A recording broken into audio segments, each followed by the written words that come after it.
Sahil, as you mentioned the hadith where Rasulullah Sallallahu Alaihi Wasallam said that these are a couple of three surahs. A triad. A triad of three surahs, Bani Israel, which is Al-Isra wal-Miraj, Al-Kahf, and then Surah Maryam is also included in this. So we, as you explained, we understand that about the time travel, the significance of time travel through Isra wal-Miraj. So what significance does Surah Maryam have for us to understand Al-Kahf? There's a very clear, actually, the place where Allah Ta'ala is talking about how Idris alayhi salam is lifted up in the heavens, which is such a significant entry into the whole realm of all of these concepts. And the hadith of Miraj as well. Prophet ﷺ met Idris in the fourth heaven. That's the only account of Idris where we get to find out that this is something which is... Okay, so Hazrat Idris went alive? Yeah, he did. Okay, so we don't just have Isa alayhi salam being taken alive into the skies? No, not at all. Well, the Christians believe that there are three. Muslims believe that there are three. Christians believe that there are four, actually. Muslims believe that there are three prophets who've actually, traveled the skies, the heavens. Adam alayhi salam, who came to down. earth. Okay. Then Idris alayhi salam that, went up. Okay. And then Prophet alayhi salam, who went up and then, in his very life came down, and Isa is going to come back in the second coming. He also, the Prophet who actually met Prophet ﷺ during his trip to the heavens. Okay. So I personally believe that Nuh alayhi salam is also, one of the time travelers. Yeah, literally. And this is a concept which we can actually talk in detail. But since Surah Maryam does not really go in emphasis of this, so let's not go in there. But it is literally a very, very key element of Surah Maryam, because other than the fact that Allah subhanahu wa ta'ala has given two bifurcations of different types of prophets in Surah Maryam, the Siddiq Nabi and the Rusul Nabi. So this is another key which opens a lot of doors to our reconstruction of psychology of how to look at these three. And Idris alayhi salam is such a big figure in the Bible that books of Enoch, the book of Enoch and the book of Giant, it's all about Idris alayhi salam. Okay, so Enoch is Idris. Enoch is Idris in Bible. alayhi salam. Okay. Yeah. Can you please explain a little bit like how he traveled and well, we have a lot of hadiths about Idris alayhi salam. Okay. Idris alayhi salam is the first person that Allah Ta'ala taught through the pen. Okay. So, which means that he's the first person who actually documented knowledge. Okay. The whole, era of knowledge of all the human beings started with Idris alayhi salam. Okay. Because Adam alayhi salam and his sons were getting knowledge to Adam alayhi salam, which was given through the time of creation of Adam, when the angels asked what is he going to do, and then narrates the whole story of how he taught Asma al-Husna. And that probably went on through word of mouth. Yeah, because he was just the sixth generations of Adam alayhi salam. Okay. Seventh generation is Idris alayhi salam. The seventh patriarch is Idris alayhi salam. Okay. And by that time the population is growing, and Idris alayhi salam actually sets the precedence of how to actually convey knowledge now. Okay. And store knowledge.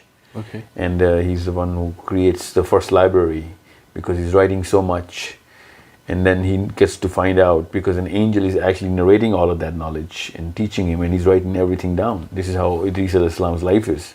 Wow, he's the least heard prophets, but he had such a significant role. Yeah, I just missed out on the Christians' fourth prophet, Ilyas alayhi salam, is also in their books up in the heavens. Okay, taken alive. Yeah. They both, are up there. Well, Christians don't believe that Isa alayhi salam is alive, so otherwise they do, believe in the second coming, so which of course is going to be. Because they don't believe that Isa alayhi salam is going to be born again. Yeah. You know what I'm saying? So it is going to be a second coming. because they attribute him to a person which is godly, so you can do that. Yeah. But the real question is Idris alayhi salam's presence. Farafana makanan alayya is the ayah which in Surah Maryam actually says that we raised him up on a destination or a place which is above Farafana. It raised him up. Yeah. A higher place. Yeah. I think that's a similar word used for Isa alayhi salam also. Yeah. Rafa'a or something. Yeah. Okay. So this is something which is so clear in how we understand the concept of this whole trajectory. And if we go into detail of Idris alayhi salam, then we find out that there's so much about Idris alayhi salam which Muslims don't even know about. Yeah, exactly. And that is something which is, in my opinion, which opens a lot of doors towards how the Dajjal is going to be working. And even if he is not going to use those sort of things, but he does have such a clear way of making people believe that he's more than just a man. You know what I'm saying? Because at the time of Idris alayhi salam, people don't really, I don't know why Muslim psychology is not really constructed over the fact that Adam alayhi salam was 1,000-year-old. Mm-hmm. And Nuh alayhi salam preached for 950 years. Yeah. This is a very, very clear problem we need to solve. I don't know why we just overlook it somehow. We just don't even think about it. Yeah, we do. Yeah. And the real question to ask is, if Nuh alayhi salam was 950 years old on just preaching time, then how come he never had more than one generation in his lifetime? But he got married at 930? No, he didn't, right? Yeah. So he got married at 30, even less those times. Yeah. So he should have had about 50, 60 generations of his own lineage. Yeah. But he only has his first lineage, which he tried to save. So this is a very clear indication of how the psychology of a Muslim should be. Because the Christian psychology is that he did collect every male and every female. That's not humanly possible. Not in this lifespan anyway, in this lifespan of 60, 70 years. So I'm not saying that he spent 950 years collecting animals. Yeah. What I'm saying is that it's not as simple as we just think, that those people used to live that old. If they were, then you better produce a lot of lineage of this man in his own lifetime. And not just the people that he's trying to save. Yeah. So that's a lot of people that are missing from the big picture. Yeah. So that means that these people were constant travelers. Idris alayhi salam is known as a traveler, and Idris alayhi salam is explained in so many ways, not just in a hadith, but in the Bible, in the Ethiopian Bible, and we have so much text from old civilizations now that clearly talk about Enoch and his journeys to Saturn and so on and so forth. Really? Yeah. Which is that's very surprising to me, actually. Yeah, and not just the fact that he travels, but the fact that they used to mention Saturn, which has a very peculiar Star of David on its north pole. Star of David. Yeah, well, it's a hexagon, but hexagon is placed inside a Star of David is a hexagon. Yeah. So it's placed in the hexagon. Yeah. So you have to understand, when we think Dajjal, somehow Star of David comes into play anyway. Yeah. I don't want to put that. That's a far-fetched idea even for me, But there's a lot to do with these things when you come down to. So you mean, really like in other things. texts, the mention of Saturn comes into old civilization. Literally. We have the Mayan texts, we have the Sumerian text, we have the Akkadian text, we have the we don't have Enoch in the Indian text, but they do date as far as 5 and some thousand years. Sumerians go back as to 11,000 years, and they're talking about Enoch means that Adam was way before what we think he was. Adam was way more than. We think is 5,000-year-old history of man, which is not. If somebody was bearing some tablets who were in this planet 11,000 years ago. Yeah. Then there's a lot more than we know. Yeah, and that's very strange that there's a Sumerian tablets mentioning the same thing, that a similar thing that we have in Islam. Yeah, it's not just Sumerian. A lot of Mesopotamian text that we have found now talk about the great flood, which is of the flood of Noah, and his great grandfather, which is Enoch. And there's so much, but I'm not. This actually opens a door to a lot of discussion. Yeah, a lot more, So, more. But we need to understand, why? Because Miraj is the hadith in Bani Israel. Yeah. He meets Idris. You know what I'm saying? Subhanallah. Yeah. And he meets who? Isa alayhi salam. And that just comes right after Surah Kahf, where the whole story of Maryam and Isa alayhi salam comes in, and then all of a sudden Idris is met. And this is not a coincidence. As I said, I don't believe in coincidences. Muslim psychology should not. And there's a hadith which puts all these surahs together. Yeah. Wow. Yeah. So it's a big combination of so many pieces of the puzzle. We have to just put them together. Yeah. And we can actually easily understand that the way to understand Dajjal would be far easier, because one, that he's going to claim to be a prophet. Okay, so what can you do as a prophet? Oh, I'm such a super prophet, I can travel through here and there. Yeah. So okay, so Dhul-Qarnain could do that, man. He was not a prophet. Yeah. You know what I'm saying? Yeah. This is a way Surah Kahf is actually helping you get that psychology in place. We'll go in detail in Surah Kahf. And then if he says, I can produce this and that, and all of a sudden his followers are going to be getting a lot of prosperity, Surah Kahf talks about that. In the last 10 ayahs, Surah Kahf is very clear about the people who are disbelievers, who are all about this world, are getting to believe that they're on the right path because they're getting so much stuff from this world. Yeah. This is an indication of what Surah Kahf is actually pointing towards. Yeah.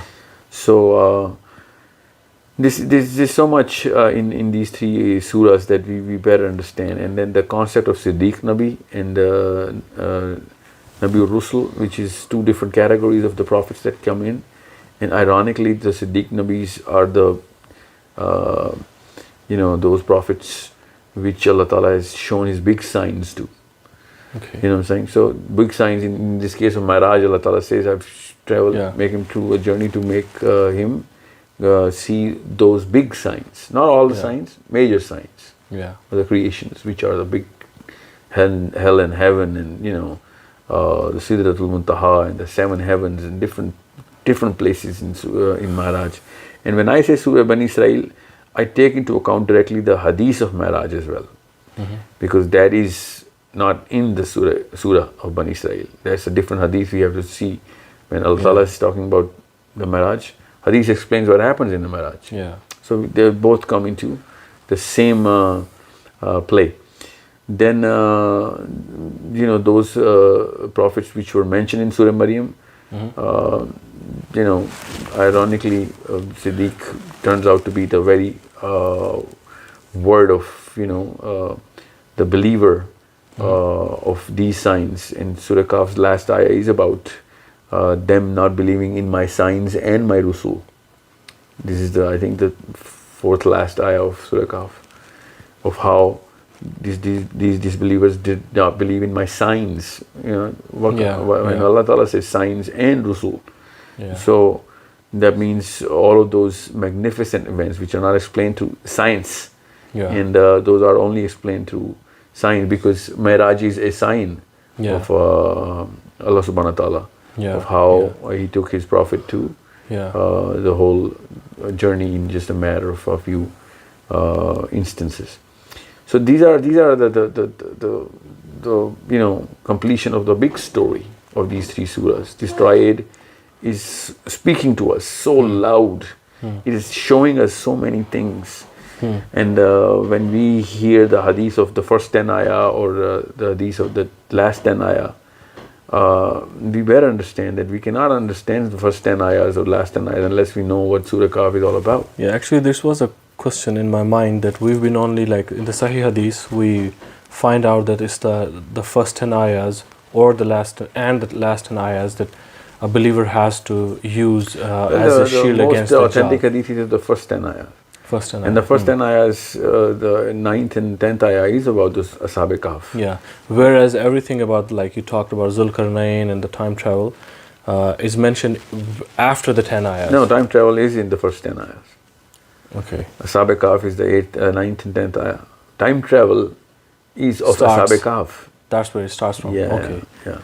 So, So basically, we have to go through all of this yeah. to then have the essence of those 10 ayahs. Yeah, not just the essence, but the use. Yeah. The use of these 10 ayahs. Yeah. We'll explain in Surah Kahf when we're going to open that of why going to the mountains was prescribed when you're told to flee in the end of times. Yeah. And how mountains have turned out to be an amazing. It's not a coincidence. There are no coincidences. So all the portals which were used by angels to come to the prophets were in mountains. All the time in portals which in prophets will open in the time of Yajuj Majuj Yeah. are going to be in the mountains. You know, there's so much about this the Dajjal period that we better understand from you know, when a hadith is trying to save us. Those hadiths save us, you know, in a lot of ways, physically of course, that, you know, flee and then go to the mountains, be self-sufficient at that time, you know, then how the Dajjal is going to be working around and he's going to be going to every single place. He's not going to leave any stone unturned. So how are these people going to be saved in the mountains? Yeah. You know, so Wow. this That's a is very important question. this is something Yeah. which is we better If we'll have access to everything. on everything. Earth, Yeah, then wow. Maybe Surah Kahf will open those portals only in the mountains, because Al-Kahf is also in a mountain. This cave was also in a mountain. Yeah. Yeah. And they did flee from the Dajjal at the time, that Subhanallah. oppressor. That's And a that very cave was amazing similarity. and it's not a coincidental Yeah. similarity. There are no Yeah. coincidences. A Muslim belief is free of coincidences. We believe in a God who has seen everything and sees everything from the beginning till the end of whatever. Yeah. Even way past heaven Yeah. and anything which was way before you know, the universe. Yeah. So when we believe in that kind of Lord, which we do, then there cannot be any coincidence. If a person has seen a movie and just a human being, and if he gives me advice about what's going to happen in the movie, it's not a coincidental advice. Or if he tries to do something which is going to, you know, affect my life of that movie, within that movie, that's not a coincidental event. Yeah. Because I'm just talking about just the awareness Yeah. attribute of Allah subhanahu wa ta'ala, Yeah. not just the other attributes. Yeah. Just the very Subhanallah. fact that he's aware makes all of this universe free of any coincidences. Yeah. Just the very fact that he's Alim. So everything that's mentioned in the Quran and Everything. Hadith is Everything. The actually way I'm not a sitting right now in coincidence. front of you, the time that we're doing this, there are no coincidences. I'm talking about the tiny little spot inside the depth of the ocean moving. That's not a coincidental thing. This is how perfect this whole machine is. And we have to understand how to look at it. And if we start believing in anomalies and coincidences, then I'm so sorry, this is not going to be a religious debate or discussion, because then... Well, actually, thank you so much for explaining it this way, because all this time, like when we go through the Quran, there's so many stories, so many things that we have to kind of, like, unfortunately, force our brains to try to take something out of them, you know. And most of the times we just feel that they are just the moral lessons or things like these, you know. But now here you're... Casually placed. Yeah, exactly. Or haphazardly. Yeah, yeah. Or done by man. Yeah. You know? This is how important our Prophet ﷺ is, because he actually arranged all of those ayahs himself. Yeah. In his own life, he made sure that every ayah sequencing and every placement of every alphabet is carefully done in his own supervision. Yeah. So, and even if he didn't, whoever did that, it was God's will, because this is something. So what I'm saying is, if we believe that there are no coincidences, which we do, not even at the smallest level, then there can never be any coincidence at the Quran level. Yeah. And so Surah Bani Israel being in that place Before right Kahf, there, yeah. Maryam being after the Kahf. This is not a definitely coincidence has a at very any level. significant. And then all of a sudden, Surah Kahf, which has apparently absolutely no visible, Yeah. arsenal against Dajjal, Yeah. becomes our only arsenal against Yeah. Dajjal. Yeah. Then we better understand this hadith of making this Surah Kahf as a triad and using Bani Israel and Surah Maryam as a combo for Surah Al-Kahf. Okay. And then when we're going to go into Surah Kahf, I will bring and invoke the chapter of Idris and the Siddiq Nabi. Understand, Abu Bakr Siddiq became Siddiq because he actually believed in this signs of travel and trajectories. Yeah. So this is not a coincidence Subhanallah. that Siddiq Nabi is mentioned in the Yeah. Surah Maryam, the same Is word. this word you're using, Siddiq Nabi, is it mentioned in the Quran? Yeah. There are two types of Anbiyas. prophets. Allah Ta'ala is classifying these two Subhanallah. Okay. Nabiul Siddiq, Nabiul Rusul.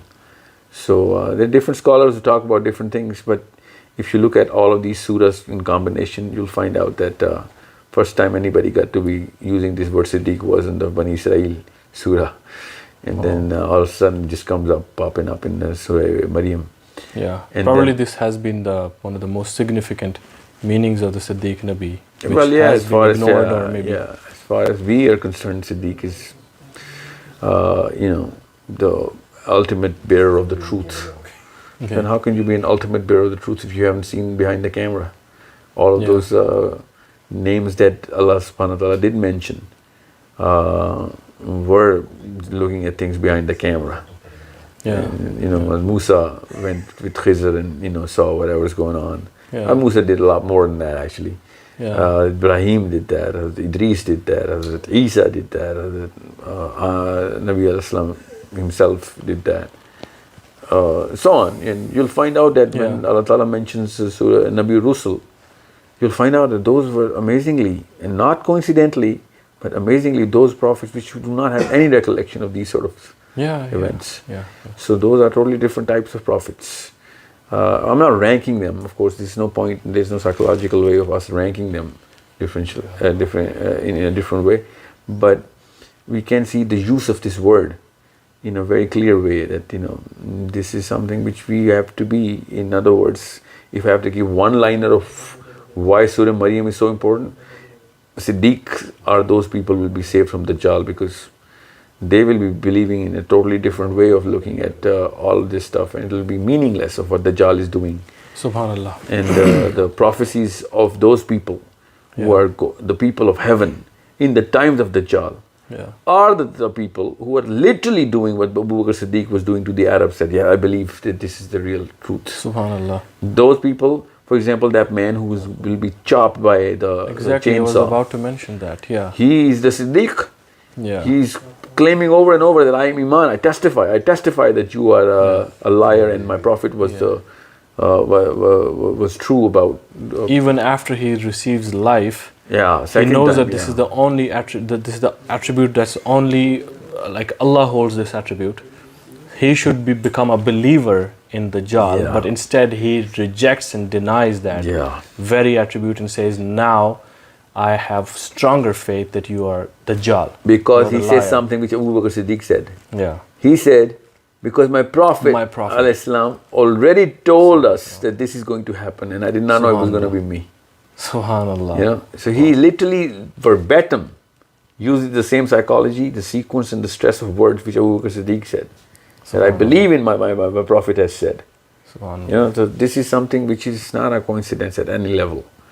So Siddiqs are going to be saved in the times of Dajjal, just like Siddiqs were created in the time when these surahs were, being revealed. Thank you so much, Sahil. May Allah make us among the Siddiq or the believers that will be saved from the fitna of Dajjal. Ameen. Inshallah, I'll be seeing you again in our next coming episodes where we're going to start Surah Kahf. Yeah.